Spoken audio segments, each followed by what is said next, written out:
Bora falar de futebol? Bora falar sobre o técnico Abel Ferreira e as justificativas para o momento ruim que o Palmeiras tem vivido. Ele trouxe várias em relação ao elenco que tem em mãos por conta dessa oscilação desse período de resultados adversos. Mais do que isso, além de mergulhar nesses pontos, também vamos falar sobre algumas escolhas que o técnico Abel Ferreira tem feito e que servem de lição e aprendizado nesse momento de reinvenção, até de sistema do time, para que o período de oscilação da equipe seja mais curto e ele consiga voltar a encaixar as peças para que o time renda aquilo que pode e atinja o seu potencial.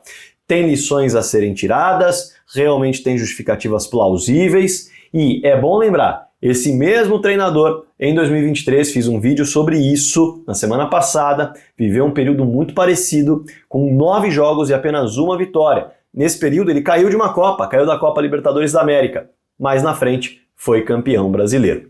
Bom, vamos mergulhar nos, digamos assim, motivos colocados pelo técnico Abel e também nas lições que têm sido aprendidas em meio a esse período de oscilação. Mas antes, para a galera que está chegando agora no canal do Fragoso, eu vou me apresentar rapidamente. Prazer, meu nome é Rodrigo Fragoso, eu sou setorista do Palmeiras na TNT Esportes e produzo análises em vídeo sobre o clube nas minhas redes sociais. Essa é uma delas. Se você não é um inscrito, clica aqui no botãozinho inscrever-se, ó, dá essa moral para mim, clica no sininho para ativar as notificações. Todo dia, às 7 da manhã, tem um vídeo novo com alguma análise profunda em cima de um tema relevante envolvendo a Sociedade Esportiva Palmeiras. Além disso, eu espero aqui o seu like, ó, joinha, clica aqui que é muito importante para o YouTube entender que o vídeo é bom e espalhar para mais pessoas. Espero o seu hype também. Para alguns aparece, para outros não, mas tem o botãozinho do hype que também é uma ferramenta nova para mostrar que o vídeo é bom. Evidentemente que eu espero um comentário seu após a análise, elogio, crítica, algo a acrescentar, debata com a galera aqui embaixo que é muito bom também, tem muita gente boa de argumento aqui trazendo novas ideias, enfim, fique super à vontade, sempre em alto nível e com educação. Maravilha? Bora pro tema do vídeo? Sem perder tempo, olha só. O técnico Abel Ferreira citou vários problemas e quando a gente observa os problemas, eles de fato existem, tá? E são em diversos setores, o que pode mesmo afetar o desempenho do time. Ah, Fragoso, mas você tá passando pano. Não é questão de passar pano, é questão de conseguir olhar para o panorama e para o contexto, tá? E aí a gente vai olhar para isso e para as lições que ele tira. Veja só, na defesa, o Gomes foi para a Copa América e o Murilo ficou sem a sua dupla. E o Gomes, inclusive, vai para a Copa América e fica sem jogar, basicamente por um mês. Quando ele volta, o Murilo se machuca e aí a dupla titular também não se forma novamente. E o Murilo vai voltando agora de lesão. Então, na defesa, já há um problema de você não ter as duas principais peças por ali. Quando a gente olha para a lateral do campo, o Mike é o lateral, sem dúvida. O Marcos Rocha tem atuado e o Mike tem tido dificuldades com problemas físicos, o que é algo bem comum, inclusive, quando você olha para a trajetória do Mike. E isso é um problema mesmo, porque ele é o lateral que, de fato, tem correspondido quando entra por ali e o Marcos Rocha vive um ano muito ruim. Do lado esquerdo, o Piquerez era o dono da posição e está fora da temporada. Ele perdeu essa peça do lado esquerdo e do lado direito não está conseguindo uma frequência. Quando a gente olha para o meio-campo, ele revelou duas coisas bem importantes na última entrevista coletiva. Tem dito que o Zé Rafael tem jogado com dificuldades, tanto com dores nas costas quanto com problemas no adutor, e a gente sabe que certas dores prejudicam o rendimento do atleta. O atleta sempre está com dor, sempre está atuando com algum problema por conta do calendário, mas há alguns problemas que prejudicam de fato o rendimento. O Zé Rafael tem sido abaixo do que se é, e pelo técnico Abel Ferreira tem muito a ver com isso. O Rafael Veiga, ele revelou que tem atuado muitas vezes no sacrifício. Rafael Veiga que nesse ano tem tido muito mais baixos do que altos, nesse ano de altos e baixos. E ele, pelo jeito, tem tido mais baixos do que altos também por conta de problemas físicos. O Richard Rios, que era um jogador bastante utilizado no meio-campo, acabou indo para a Copa América e voltou bem diferente. Estamos falando dos setores de meio-campo também bastante movimentados. No ataque, o técnico Abel Ferreira recebeu de volta Dudu. Porém, o jogador tem tido muita dificuldade de se readaptar. Não há dúvidas de que são poucos os lampejos do Dudu para relembrar aquele Dudu pré-lesão, e uma lesão muito grave que ele ainda está tendo dificuldades de se readaptar. O Estevão, o craque do time, se machucou, está fora. O Lázaro, jogador que era titular pelo lado esquerdo, acabou se machucando e ficou um bom tempo fora, está voltando agora de lesão também. Então quer dizer, em todos os setores do campo, o técnico Abel Ferreira teve de lidar com problemas. Isso é fato indiscutível. Quando a gente mergulha de maneira distribuída, como eu fiz aqui, a gente consegue perceber. Ele traz um outro problema aqui, que é o mercado europeu. Segundo ele, virou um problema, porque chegaram propostas até por jogadores que jogam menos com valores astronômicos. E aí precisou lidar com o psicológico desses caras em relação a mantê-los no Palmeiras. Além disso, jogadores em adaptação. Recebeu o Giai, recebeu o Maurício e recebeu o Felipe Anderson. Perfeito. Em relação ao mercado europeu, os outros clubes também tiveram de lidar com isso. Em relação a jogadores em adaptação, os outros clubes também tiveram de lidar com isso. Mas é fato que são muitos problemas em meio à Copa América e também em relação ao departamento médico. Agora, isso significa que o técnico Abel Ferreira tem digamos assim, toda a razão e em algum momento não acabou se equivocando em escolhas? Não. É fato que o técnico Abel Ferreira tem vivido problemas. Isso é indiscutível em relação às peças que a gente já falou aqui.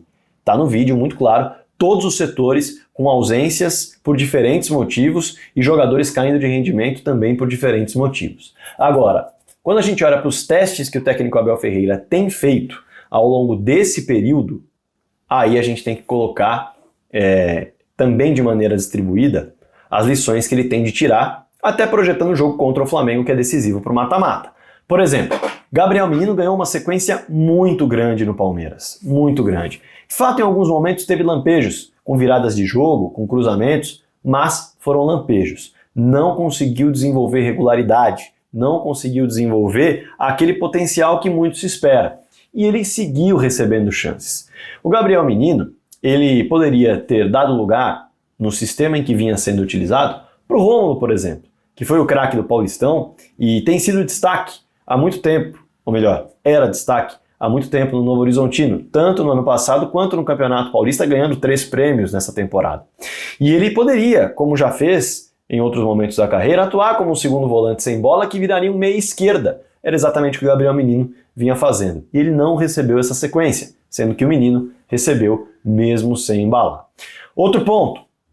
O Rony não vem funcionando há algum tempo como centroavante. O ano do Rony é muito abaixo e ainda assim ele tem chance em todos os jogos, sem render as vitórias individuais em velocidade que costumava render, sem atrapalhar tanto a saída de bola quanto atrapalhava do adversário e também sem ter grandes vitórias pelo alto, como também costumou ter nos momentos mais goleadores. O Lázaro poderia ter sido testado nessa função. Lázaro que nos últimos 4 jogos vem entrando em campo, depois que voltou de lesão. Mas só no último apareceu como um jogador que faz a camisa 9. Ele poderia ter sido testado nessa função em outras ocasiões, já que faz essa camisa 9 que o técnico Abel Ferreira gostaria de ter. Seria interessante vê-lo assim, mas houve uma insistência no Rony e que tem de ser um aprendizado também. O Rony, aliás, funcionou muito melhor contra o Internacional aberto pela esquerda no momento de pressão e abafa. Ele entrou muito bem, muito bem. E talvez ali seja um setor onde ele possa ser utilizado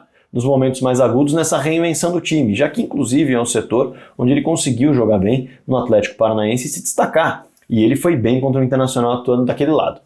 Outro ponto importante de se destacar, Felipe Anderson foi corretamente colocado do lado esquerdo quando chegou. Isso porque tem cultura tática o suficiente para jogar em todas as funções do ataque. Ele foi bem na carreira em todas as funções do ataque, mas nas últimas 3 temporadas tem de fato atuado pelo lado direito. Só que o lado direito tinha dono, Estevão. O próprio Abel falou isso e eu concordo com ele. O Estevão não poderia virar banco. Do lado esquerdo havia uma lacuna, com a lesão do Lázaro e com a ausência de um encaixe por ali. O próprio Felipe Anderson seria essa peça. Porém, é fato que, no momento em que o Estevão não está à disposição, o último jogo deu outra lição, deu outro aprendizado. Ele entra pela direita e o time cresce demais com ele por aquele lado, diferentemente do lado esquerdo. Embora ele mostre técnica, não se mostra tão à vontade por ali nesse momento. Precisa desenvolvê-lo por lá, eu não tenho dúvida. Mas, como o próprio Abel diz, o melhor para a equipa ou o melhor para o time é o que precisa ser feito. E nesse momento, sem o Estevão, o Felipe Anderson pelo lado direito é a melhor opção. Até porque o Rony, por exemplo, entrando pelo lado esquerdo do campo no último jogo contra o Inter, mesmo jogo em que o Felipe mostra muita qualidade pela direita, pode ser utilizado e ocupar aquele espaço caso esse seja o sistema escolhido. Então, mais um aprendizado em meio a esse teste e essa reinvenção que o Abel pode tirar. Afinal, é impossível saber o futuro, é impossível saber que o Estevão se machucaria para fazer o Felipe jogar pela direita. Então, naquele momento era correto colocar o Felipe por ali. Agora, com esse aprendizado e com o momento que o Palmeiras vive, o Felipe tem jogado do lado direito. Em relação ao lado direito do campo ainda, só que um pouco mais para trás, a insistência no Marcos Rocha aconteceu com muita frequência. O próprio Giai poderia ter recebido oportunidades nos 2 primeiros jogos em que não saiu do banco de reservas, para ganhar uma sequência e se adaptar mais rapidamente ao time, já que o Mike não tem dado uma resposta física tão positiva, embora técnica a resposta é boa, mas quem não tem físico não joga. Então, a segunda opção acabou sendo o Marcos Rocha, que faz um ano muito abaixo, apesar da boa assistência que ele deu para o Rony no último jogo. Fato é que há alguns aprendizados aí pelo caminho da reinvenção, em meio a tantos problemas que o técnico Abel tem para lidar, que ele precisa tirar, colocar no papel e tentar, de acordo com esses aprendizados e com os problemas que tem, montar o time de maneira ainda melhor, a potencializar as peças que ele tem à disposição. É um caminho de aprendizado, não se sabe o que vai vir pelo futuro. É muito fácil eu chegar aqui, e vou até falar isso, muito fácil eu chegar aqui e falar, olha, tem que fazer isso, tem que fazer aquilo. O técnico Abel Ferreira está no treinamento, qualquer comissão técnica de qualquer clube vai tentar encaixar as peças da melhor forma para fazê-las render, e é isso que tem sido feito. Mas não se pode ignorar o resultado dos testes. E por isso, vejo eu que Abel tem razão em justificar todos esses problemas em todos os setores do campo como motivos para a queda de rendimento do time. Agora, é importante também, de acordo com os testes, as peças que são colocadas, os sistemas que são colocados em prática, tirar lições, tirar aprendizado, ver o que funciona e o que não funciona e ir fazendo novos testes. Em alguns momentos, os testes demorarão a dar resultado. Como eu disse, em 2023 foram 9 jogos até ele encontrar um time mais seguro e também mais forte para criar jogadas e ser perigoso. A ver quais serão as escolhas para o jogo contra o Flamengo. Amanhã tem vídeo pré-jogo aqui, falando mais sobre possibilidades de escalação do Palmeiras, inclusive, e claro, sobre o Flamengo também, que vai enfrentar o Palmeiras no Allianz Parque, valendo vaga nas quartas de final. Evidentemente que eu espero as suas observações aqui embaixo, hein? Quero saber o que você pensa sobre as possibilidades que o Abel tem em mãos, o que ele tem sido correto nos testes, o que você acha que ele tem se equivocado, quais as lições que ele tira dos testes e que você colocaria em prática. Fica super à vontade, o espaço é todo seu. Não se esqueça de se inscrever no canal, tá? O importante é falar de futebol aqui, não falar de besteira, tá? Então tem muita coisa para falar, o Palmeiras tem muita peça para projetar possibilidades e o técnico Abel já mostrou isso em 2023 e pode mostrar em 2024 em meio a essa reinvenção do time. Repetindo, não se esqueça de se inscrever no canal, ative o sininho para receber notificações dos vídeos diariamente às 7 da manhã.